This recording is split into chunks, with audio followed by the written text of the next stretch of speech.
I'm Rhonda, the librarian at Fincastle, part of the wonderful Botetourt County Libraries group.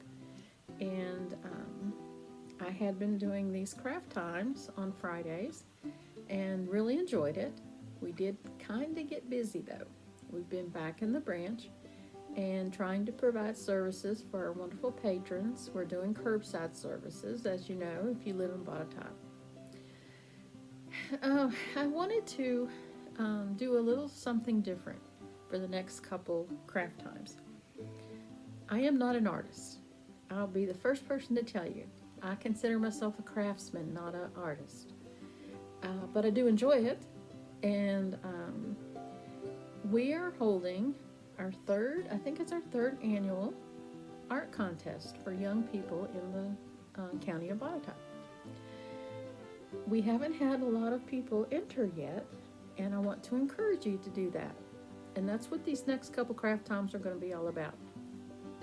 We're going to look at different types of art, different mediums that you can use. There is no limit on the medium that you can use for your self-portraits.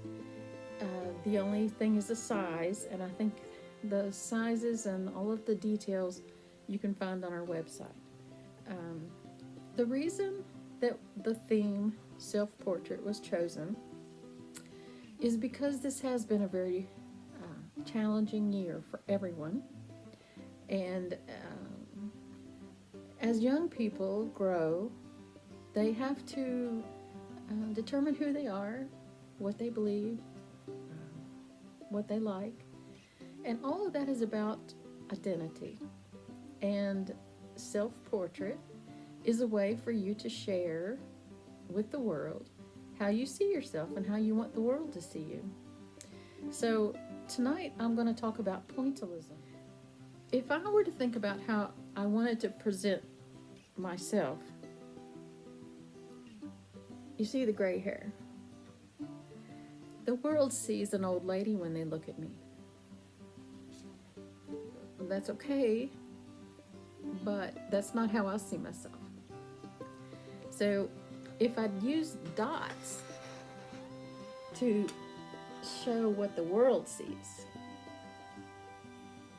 it would be an older lady. But in my head, I'm not an old lady. And I might just take that colorful umbrella that I'm carrying and fly away. And you can see that I drew colored footprints that kind of matched my color umbrella, because we don't always see ourselves the way the world sees us. And that's what I want you guys to bring out in your paintings. How you see you. Let us see the true you. It may not be exactly what I would see if I saw you, but I want to see how you would present yourself.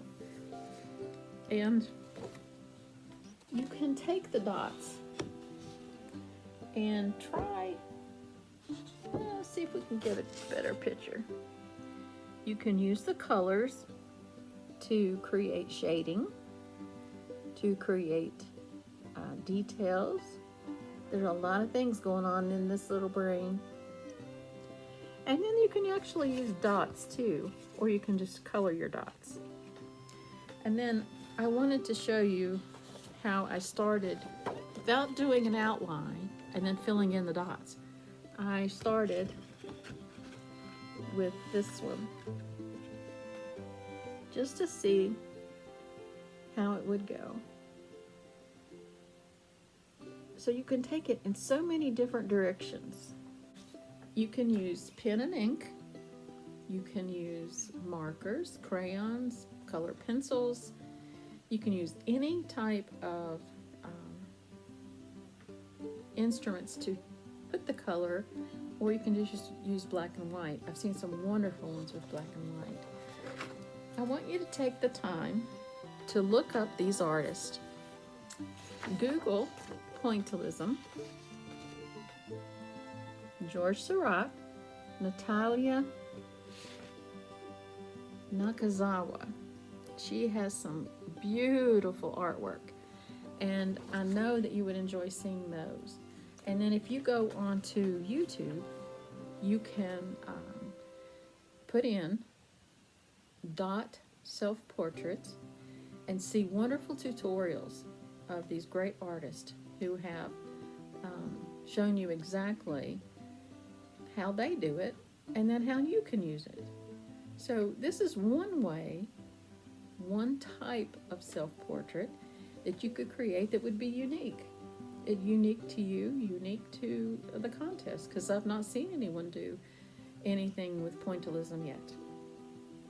We're going to look at several different types of artistic medium. This was pointillism.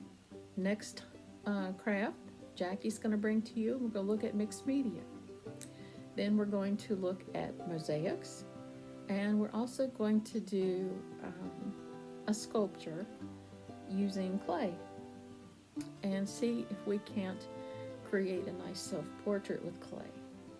Of course, if you know me, you know that I'm a potter, so I love clay. Had to get the clay in there. So anyway, I want to share with you a PowerPoint that I put together, and let's see if we can get you to enter, or get your young people to enter, and adults have fun with this too, because like I had fun creating the older lady who has a young person drifting away in her head and leaving rainbow footprints, because that's me. All right, so let's see what else we can look at tonight.